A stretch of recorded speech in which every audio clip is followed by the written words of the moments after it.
that should be going right now, so good. Okay, great. Well, thanks all for joining me. Hope everyone had a good trip back from Orange County. And great weather down there, and back in Seattle now it's sort of overcast and pretty chilly. So anyway, one thing we never got round to, we ran out of time on the last day, was looking at taking a look at group rotation.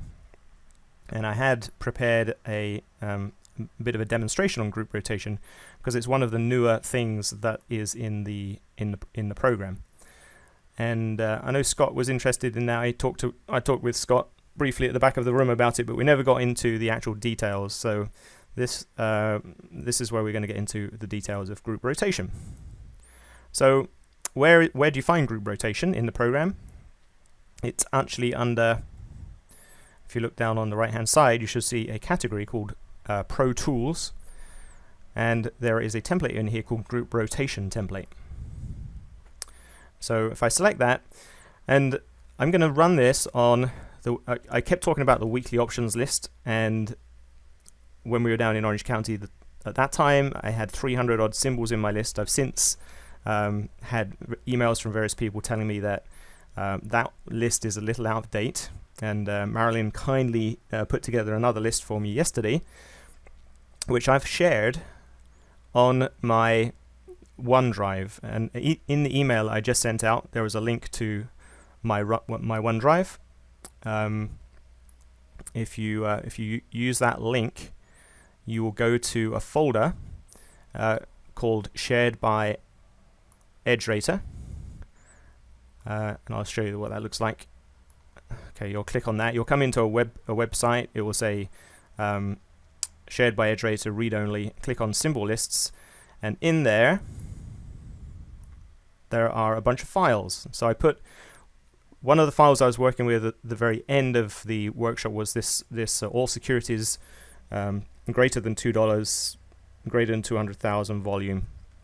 That was one of them. I put the Leave It Brothers lists that I also added to the Dropbox in here too, and a couple of others, and then this weekly options.txt list, which now contains roughly 400 symbols, and thanks to Marilyn for helping me put that together.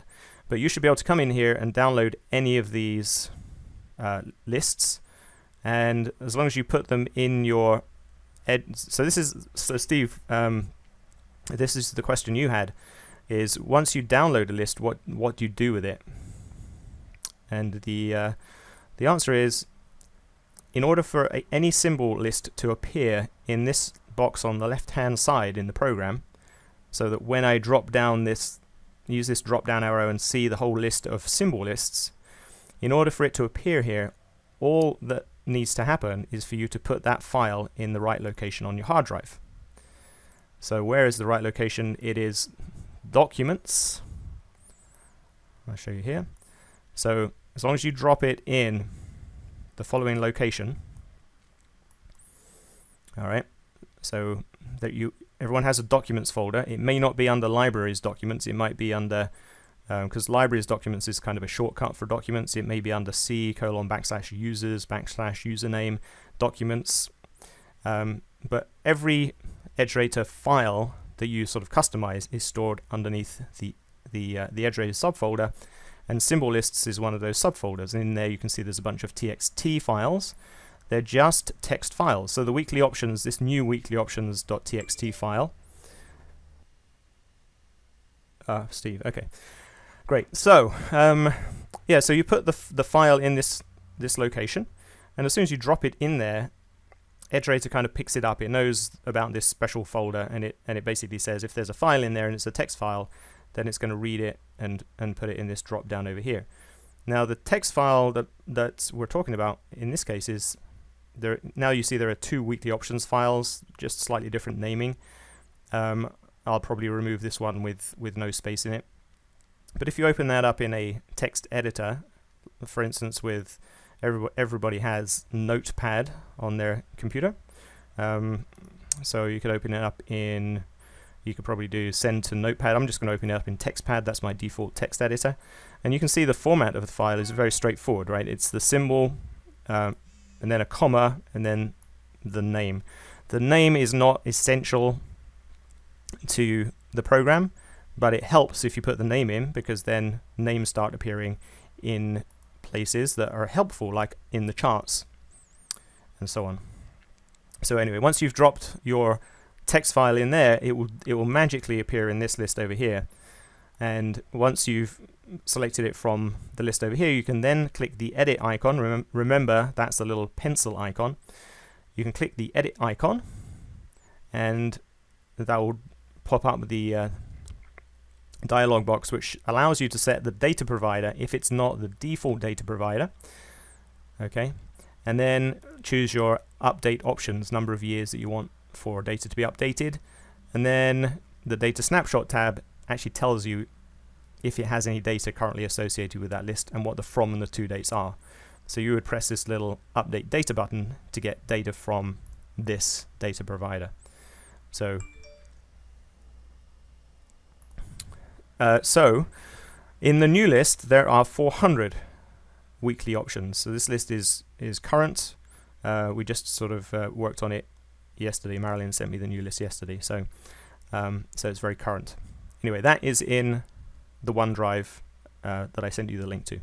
If anybody wants to upload symbol lists, for instance, if you have symbol lists you'd like to share with somebody, then the second link that I sent takes you to another folder called Shared by Others.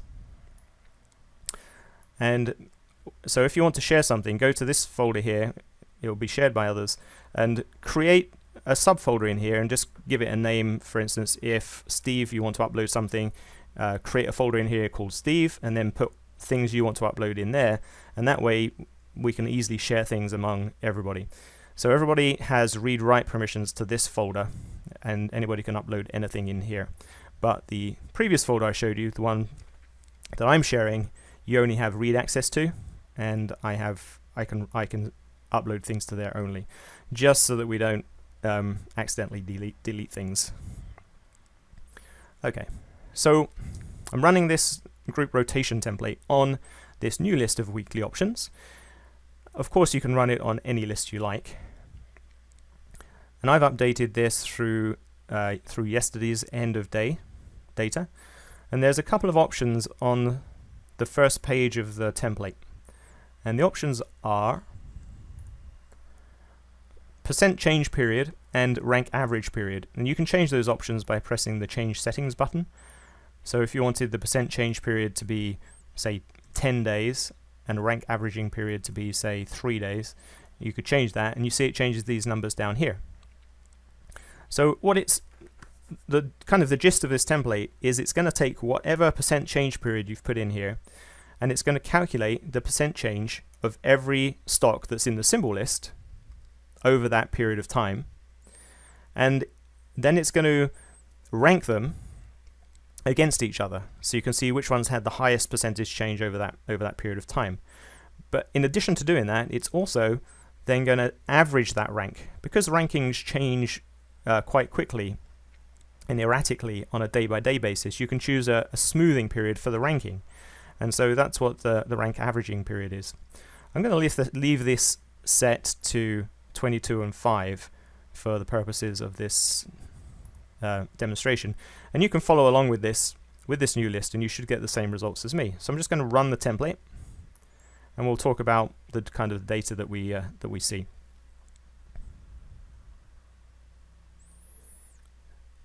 Okay, so it's sort of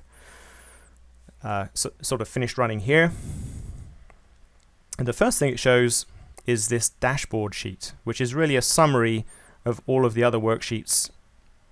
And let me close that down. So it's a summary of all of the other worksheets that are in this template report. So look towards the bottom of the screen, and you'll see that this worksheet is called a dashboard. If we go further along to the right, to the very right-hand side, and then 1 in and 2 in, you see something called values. So let's click on that, and this is where we're going to start explaining about what this worksheet is showing you. So values is actually the raw value for that 22-day percentage change. So and it's sorted by the column C, giving you the highest value at the top and the lowest value at the bottom. So it's saying that GPro has or had a 41.58% change over the last 22 days, followed by the next highest was Techmira Pharmaceuticals. The next highest was the gold miner Bear, and so on, all the way down through all 400, and you can scroll this all the way down, and then we'll start getting into, we'll go through the zero values and into negative numbers. So these are the stocks that over the last 22 days actually had negative percentage gain, or they had a loss, with the very last one being VHC, which had 68.24% loss over the last 22 days. Okay, so what we've done there, as you can see, is rank these, but the number that we've given in the columns or in these cells is the actual value of the ranking function, which is a 22-day percent change. So the next worksheet along, called percent rank, now sorts these in the same order that they were in the value sheet, but it gives a percentage rank to each of the items. So instead of it actually being the value of the percentage change, it's telling you where it fits in terms of its percent ranking. So if it's at the top of the list, it's 100%. If it's at the very bottom of the list, it's 0%. And depending on how many items you have in the list, it's going to increment by different amounts. If I've got 400 items in this list, then each one increments by roughly 0.3, 0.2, somewhere around there. Okay, so that's kind of useful for ranking things in the list. Okay, but what I said was that the rankings change or can change quite erratically. So then the next step in calculation of this spreadsheet is the average rank sheet. And we'll look towards average rank, and that's basically saying take the last 5 days of ranking, average it out, and then produce this average rank. So maybe GPro now isn't at the top of the list. It's not.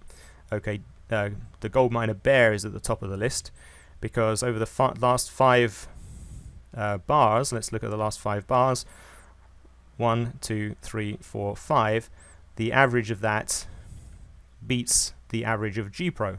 Okay, just. So then we have the average rank over here. So I think average rank, you can choose to include the average, or you might say I just want to look at the values without averaging them, in which case you'd set the average value, the average period to be 1 or 0, and that would not do any averaging. So that's those 3 worksheets essentially show the same thing. One is the values, the raw values. The next one is the actual percent rank, and then there's the average rank. So they're trying to show you the same kinds of information.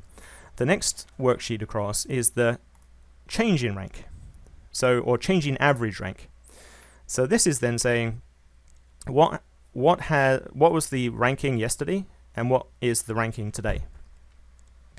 Subtract one from the other, and you end up with your change in rank. And this is sorted. The highest change in rank is at the top, and the highest change in rank to the downside is at the bottom of this list.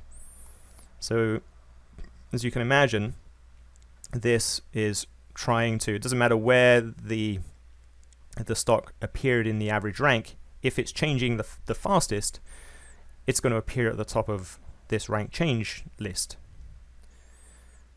And then the final worksheet before we get back to the dashboard is rank acceleration. And acceleration is kind of a derivative of the change. It's trying to say what was the change in rank today, what was the change in rank yesterday, and then figure out the difference between those two values and arrive at this acceleration value. So all of those together, all of those worksheets together are summarized by this dashboard sheet. The 3 columns are the average ranking, so top 10 average rank symbols here, bottom 10 average rank symbols are down here. The middle area shows the rank change to the upside, rank change to the downside in the lower section. And then the acceleration is over here, and that's showing us the top 10 accelerations and the fastest acceleration down, or deceleration up. Okay, so all of that information is nice to see. It's all clearly laid out in the worksheet, but the real sort of interesting piece to this is the ability to chart this.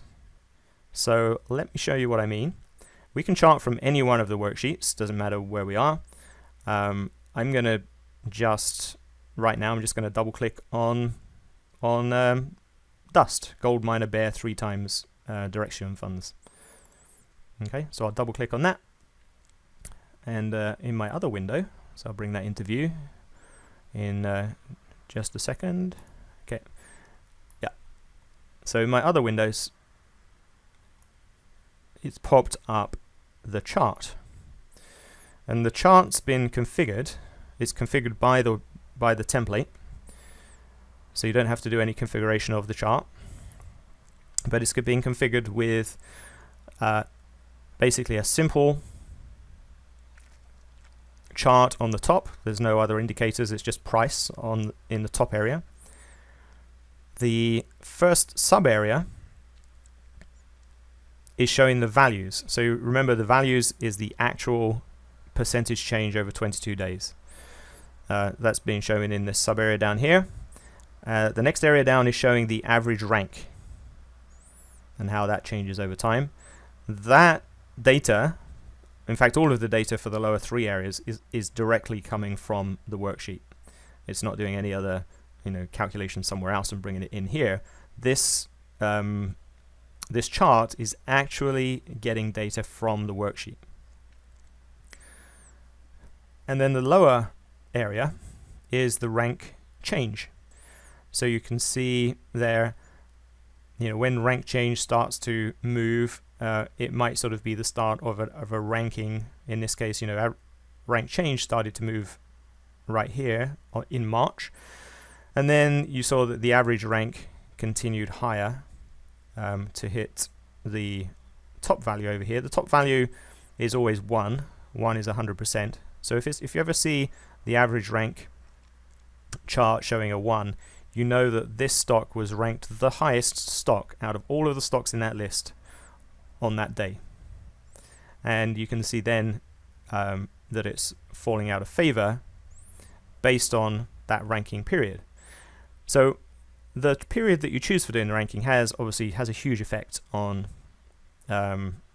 what appears down here and how that looks. Similar to moving averages, if you choose a short period moving average, you're looking at short-term trends. If you choose a longer period moving average, you're trying to sort of detect longer-term trends. So similar to this, and let's just do an example here. We'll take this, instead of being a 22-day, essentially one trading month, we'll make it a 252-day, so essentially 1 year. And we'll still average over the previous five days. And click OK, click Run.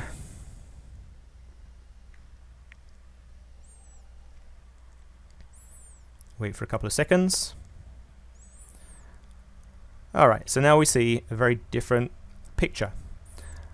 And if I bring my chart back into view and I start clicking around here, alright, now you can see that the actual average rank doesn't change quite so dramatically. It's more of a gradual change in many of these, but you still get to see which of these stocks are the highest or have been the highest for when looking back at a year's worth of data, and which ones are the lowest. For instance, let's go down and take a look at the very lowest rank, which is Walter Energy. Didn't George mention something about Walter Energy? I seem to remember that one.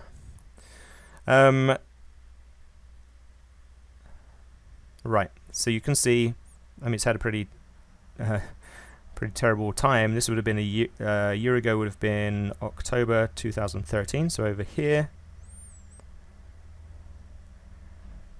And this is where it is today. So it started a year ago at $16, ends up today at $1. So obviously it's pretty badly ranked. And it happens to be the worst ranked stock over 1 year.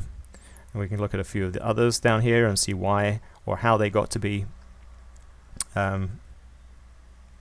lowly ranked. So this will give you an idea. If you're looking at top ranked symbols, it's going to give you an idea of where the strength is in whatever symbol list you're using.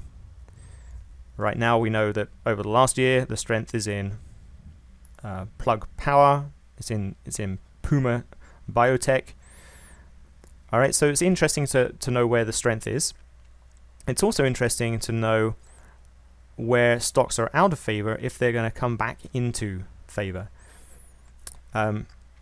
So let's we'll take this list that we currently have, and we're looking at the 1 year. We'll go down to the average rank worksheet, and maybe we'll find something that is sort of, I don't know, in the 40% level.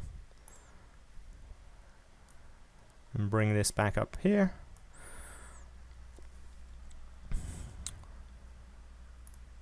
Okay, so now I'm looking at Cognizant. It has a rank of 40% right now.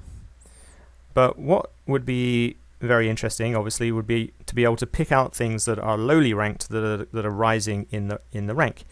And by looking at the chart here, you can easily see from the history of ranking if ranking is increasing or decreasing. So right now, Cognizant is at 41% ranking, but looking at the chart, it does look to be heading down, so it's not sort of rising. But you can use this sort of technique to go through and look at these and find out, if they are rising in the rank or if they're falling in the rank. For instance, here, dollar index bullish, that's currently at 40, but it's rising in rank. So useful way of viewing this data. And this is interesting. I've never seen this information presented like this before. And so I was kind of excited to put this together for everybody. I'm going to go back to I'm going to close this window down and see if there are any questions that came up during that portion. So my screen is going to go blank while I look at the questions. So hang on a sec.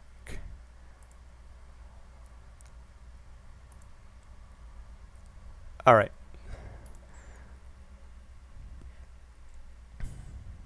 Yeah, so Marilyn, it's being recorded. Anybody else has a question, type it in and I'll answer the questions. I'll be able to see your questions now. Yeah, thanks, Craig. I think it's cool too.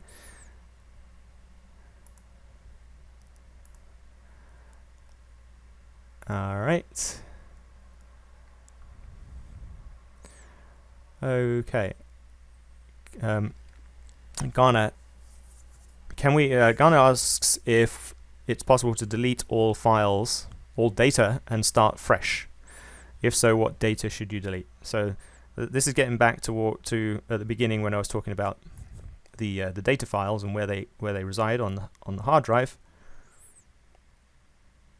And let me show you then. I have to sort of start sharing my screen. Just remember, when I'm sharing my screen, I can't see your comments. So let me just go and show you that.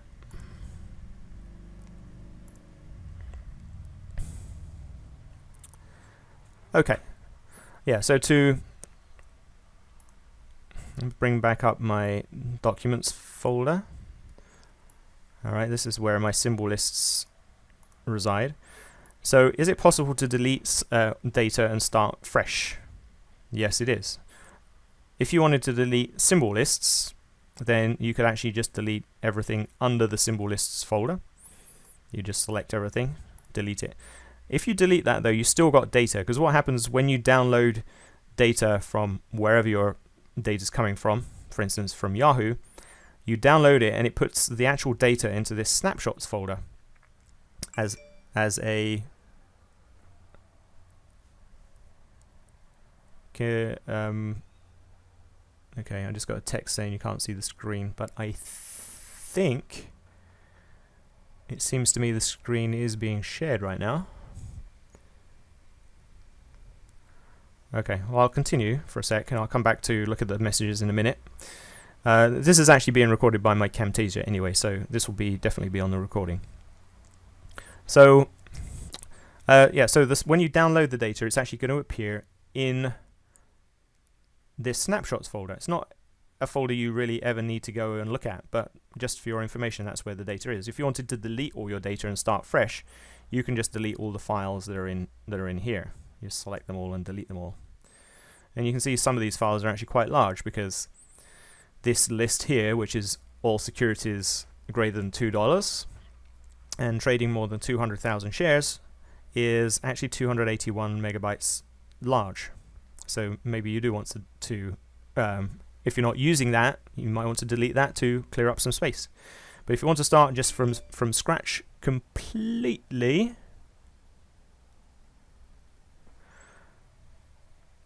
all right, I'm going to come back to in 1 second. If you want to go from scratch completely, you can just delete all of these files, and they'll be gone. And then delete all your symbol list files, and that will be gone too. I'm going to come back into the chat because it appears some people are having trouble here.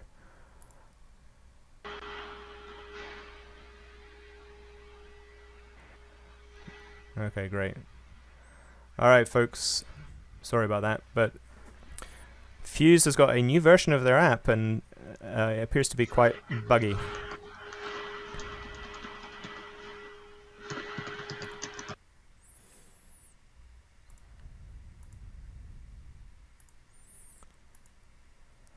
So that's unfortunate. Anyway, it looks like we're back online. So we'll continue. So the next part of this was actually just going to be a question and answer. If there's anything that arose during the meeting, or if there's anything that has come up from, if you have any questions at all about EdgeRater or usage, I can show you that right now. So if you don't have any questions for now, I can go through one other thing, and you can think about questions as I'm going through that. So I'll just wait to see if anybody has any questions.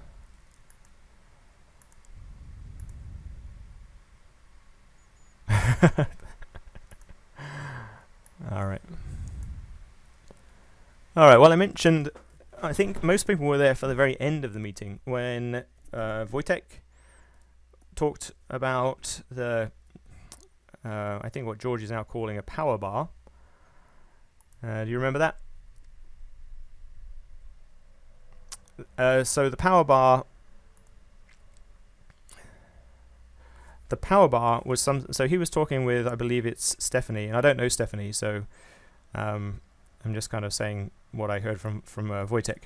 But if you remember, he stepped out of the room and talked with Stephanie for quite a long time, and then it turned out that she's having success by using a simple method of trading, which uses this idea of looking for bars that close within the top 25% of the range and that are clearly above the 50-period moving average.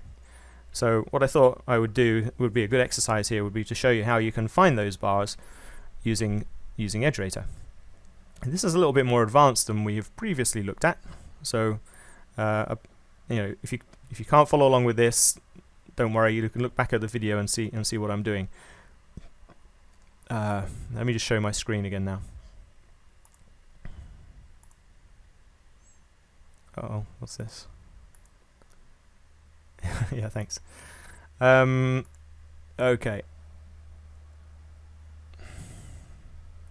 In theory, my screen is being shared. Alright, so what I'm going to do is go away from the templates area of the program, and I'm going to go into the entries and exits area of the program. And in the entries and exits area, I have the ability of writing scripts. I can also write scripts in the chart designer area. If I just select chart scripts over here, it's the same thing. But if I write a script in the chart designer, then obviously I'd be able to drag it over into the chart and it would show up on the chart. If I write a script in the entries and exits area, I'll be able to run a scan and get signals. So, and either way, if I write it in this area, it will appear in the chart designer area and vice versa. So why don't we just start in the chart designer area then? Makes more sense. So here's my script, and you can basically copy this. So I called it Wojtek, and I'll click edit. When you do that, it will pop up a window showing the script. So this may be a little confusing if you're not familiar with formula languages that are used within trading platforms. So let me explain a little bit about it. Basically, each one of these lines is a calculation, and the lines are named by the first name that's on the line. So the first line I've called condition 1, and I'm looking for the low to be greater than the 50-period moving average of close. That's the first condition for the bar. Remember that the entire bar has to be above the 50-period moving average. So if the low is above the 50-period moving average, obviously the entire bar is above the 50-period moving average. Condition 2 is that the close has to be in the top close within the top 25% of the bar range. So the formula for that would be that the close minus low divided by the high minus low has to be greater than 0.75. So here I've calculated a condition 2. First line I calculated condition 1, and then the third line is where I'm putting them both together, and I'm saying generate me an event whenever condition 1 and condition 2 are true. And I've named this script. If you do save as, you'll get to give it a name, and I called mine Wojtek. And if you save that, it will then appear under your My Scripts. And what you can do once it's there is double click it, and it will then show you on the chart every time that condition is true. Now obviously to really see if it's true, we'd want to put a 50-period moving average on the chart. So let me just come down to moving average and drag that over here and set that to be a 50-period moving average. Okay. So now each one of these in the lower area, it goes between 0 and 1. Whenever it's a 1 value, that condition is true. So let's just take a look and make sure we coded that correctly.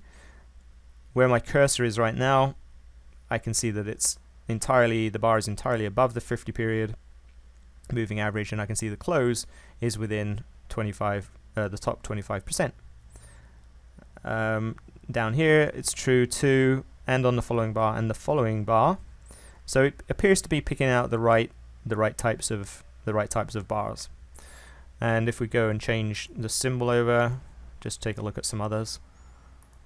Okay, so these bars, you can see that they occur fairly frequently, and that was something that I thought might be true. The definition for the bar is very loose, so obviously whenever price is above the 50-period moving average, and you close within the top 25% of the range, then that probably happens quite frequently. Now there was another criteria that I haven't put in here, and that was to do with like the slope of the moving average, and I'm not exactly I haven't coded for that, and I'm not going to worry about that right now. Just be a little bit more complicated. But here you can see essentially the power bars. So what else you can do with power bars, or this idea, is now we've got them in a script and I'm looking at them on the chart, I can go to the entries and exits and take that same script, and because it's generating for me 0 or 1 signals, I can actually add that into a selector. You see it says Wojtek in there now. And then if I run that on my list of weekly options, it's actually going to generate for me an entire series of signals for every day And so you can see, I go down to the bottom of this list. So on one of the days, I'm not sure which one because I can't see by doing this, but what I'm trying to show you is that I know that on one of the days we actually had 217 out of these 400 had these power bars. So that may be an interesting day to look at. And so we can actually go to one of those days. I know this one and this one had that 5/18/2009 and 5/4/2009. So let's take a look at one of these.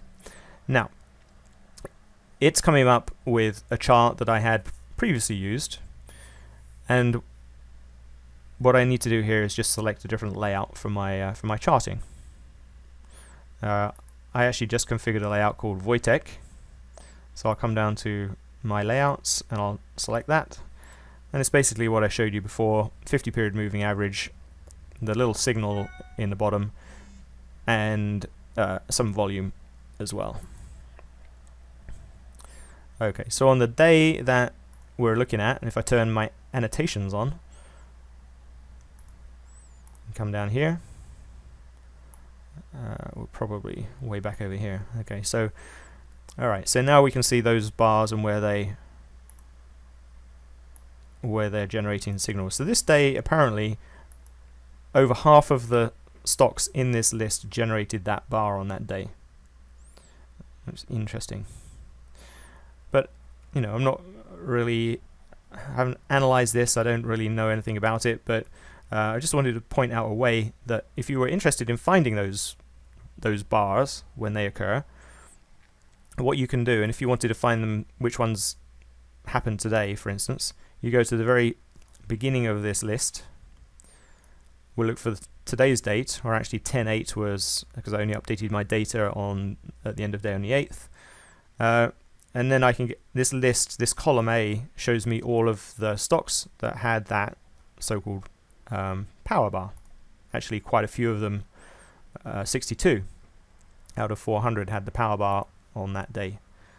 And I could quickly scan through to see what they were. So let's go to the very end of this list. We're looking at the last day, remember. So IND, that's a power bar. Okay, Corp, the bonds. So yeah, quite a lot of these had the definition of that bar. So yeah, so anyway, that would be a way to find them. But I think with any signal, if you write a script and you're trying to detect certain bars, and the definition is, in a way you want to have the definition be fairly loose, because as soon as you start tightening up the definition, you could be missing a whole bunch of things that don't quite follow the rules that you wrote in, but they still are interesting stocks. So having a loose definition is okay, and you can combine it with other things. And that's kind of the idea of what templates are all about. Because what I would do here, if I was interested in when this power bar occurred while I'm looking at a template, let's bring up a template.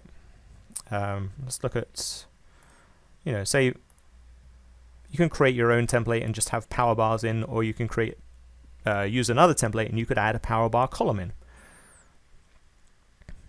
So, for instance, if I wanted to see power bar whenever that was true, in addition to looking at squeezes, when the squeeze is on or when there's breakouts in the squeeze, I can take that template in Excel and add a column for power bar. And once I've done that, this template will now have that column, and it will show me true or false whenever there's a power bar. So that's kind of the idea of templates, is that you can put scripts. It will run any of those scripts that you write, and you can put your own columns of information in there. What I do though on a monthly basis is do that for things that are interesting, that I'm aware of, that other people have told me about, or when I work with somebody like George, I'll put that together myself and deliver that as a final piece of finished work, so that you don't have to go and do all of the nitty gritty to get that template yourself. But you have the ability to do it if you so desire. So that was one thing. Now let's go back to. I'm going to close the screen and see if there are any questions. Let me just do that. Okay, let's take a look. All right. Yeah. So Marilyn, that's true. I think that's what Wojtek said, and I tried to explain that too. There are other criteria too, and I didn't configure that in, but I think that Stephanie was talking about a basing pattern. So however you would define basing, you can add that in. Maybe basing is in a squeeze, or maybe you have some other criteria for basing. I mean, basing could just be I think Wojtek mentioned that looking for a flat-ish moving average, a 50-period moving average that is sloping flat, and that's a valid definition for basing, right? It's taking the last 50 bars, taking the moving average of the last 50 bars, and if the difference between the moving average today and the moving average yesterday was minimal, you draw a line between those two values and it's flat, then you can say that over the last 50 bars you have a basing going on. So adding a power bar to George's with squeeze can be good. Yes, it could be good, and hopefully I'm going to get more information from Wojtek about it, because there may be some other criteria that we can use to make it more useful. Okay, Craig. Oh yeah, I'll show you the script one more time, because you probably want to copy that. In fact, what I'll do is, why don't I just put that script into the folder that I showed you before? Would that be good? Okay, that would be good. So let me show my screen one more time. Okay. Always get worried when I hear that text message, because somebody's saying they can't see something, but this was somebody completely different, so that's okay. Alright. Alright, so hopefully you can see the screen again, and I'll show the script over here. I put it under Wojtek, and basically that is the script. To share it then, all I'm going to do is bring up my text pad.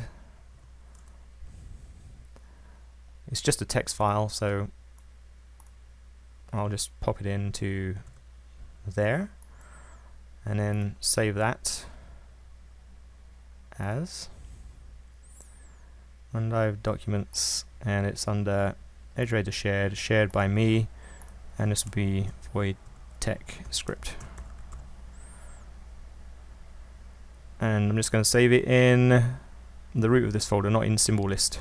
Wojtek script. Boom. Done. So that should now appear in that folder. Alright, let's stop sharing. I think that's a bug, by the way, with Fuse, that they don't allow me to see the chat while the screen is being shared. It's just not good. Alright.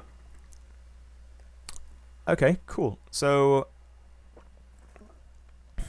any other questions?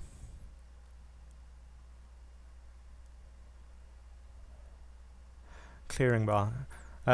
Craig. Clearing bar is formed after the lowest candle in a downtrend is entirely superseded by a candle that follows. Yeah. Right, lowest candle in a downtrend entirely superseded by a candle that follows. Yep. Right, so yeah, you could think about writing a script for that. But what you just said, this is something that I think sort of trips a lot of people up, is you say, downtrend. Well, how do you define a downtrend? How do you define an uptrend? That's a classic problem. And you've got two ways of doing it. two major ways of doing that. One is based on a time period, time-based, and the other one is based on price change.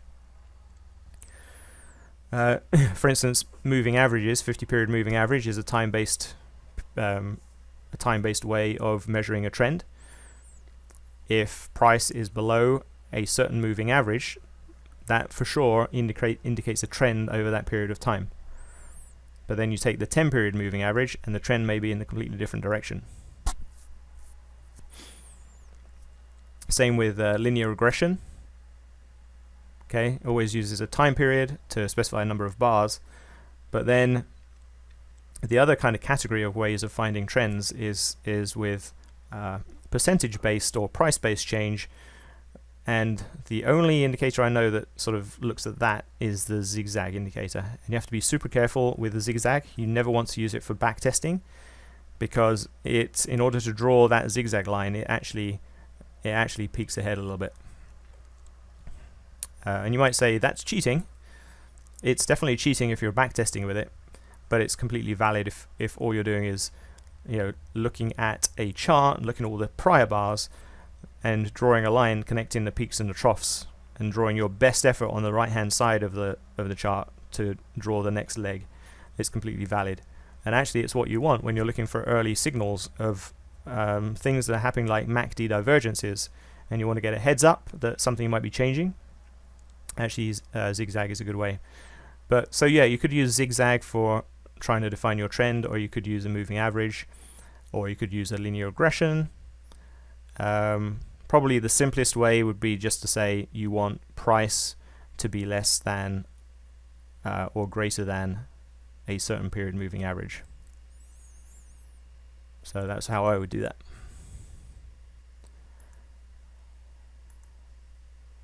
All right. Any other questions? Okay. Seems like we got to 2:15, so I was planning to wrap up about now, so it works out. So thanks for coming, and I know a lot of people emailed me already, said they couldn't make it for the live meeting, so there will be a recording. I will send that out, and you will get a link to it. And in addition, what I want to do is, Marilyn, you mentioned to me the workshop that it would be good to have more time where you could ask me questions, and this obviously is a good time, but maybe we'll do sessions like this once a week or once every 2 weeks, and we'll just have like an open forum where if you have questions about the program, you can come and just ask, and I'll be online, and it could be on anything. You're working with the program daily, and you have a question that crops up in the week, save it for the forum, not the online forum, save it for the webinar. We'll do like a half hour, and we'll go through all the questions that came up that week. That way everybody can kind of learn from other people as other people are learning, and I think that would be a good idea. So yeah, thanks for that.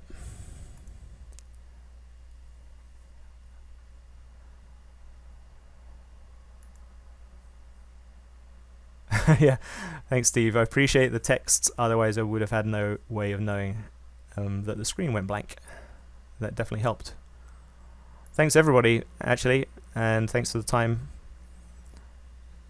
you spent after the market. What a great day in the market we had today. And I had a busy day today because I spent the morning on a webinar with Rob Hoffman. Was anyone else in that webinar?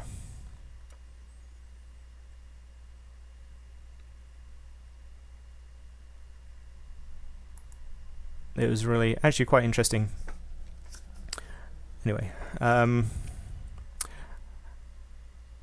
yeah, well, it may be recorded actually, and if I get a link to it, then I'll send you it.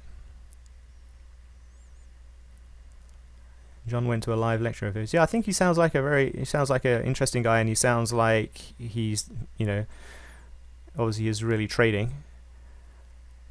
This morning,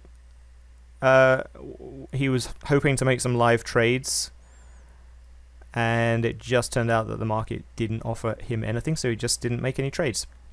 But apparently yesterday in his meeting room, his trading room, he had 4 trades, and he did the day before too. So, but I thought it was actually quite good that he didn't make a trade today just to show, trading. But he did explain what he was looking for. So yeah, if he sends the link to that webinar, I will forward it to everybody. All right. Okay, thanks guys, and see you next time.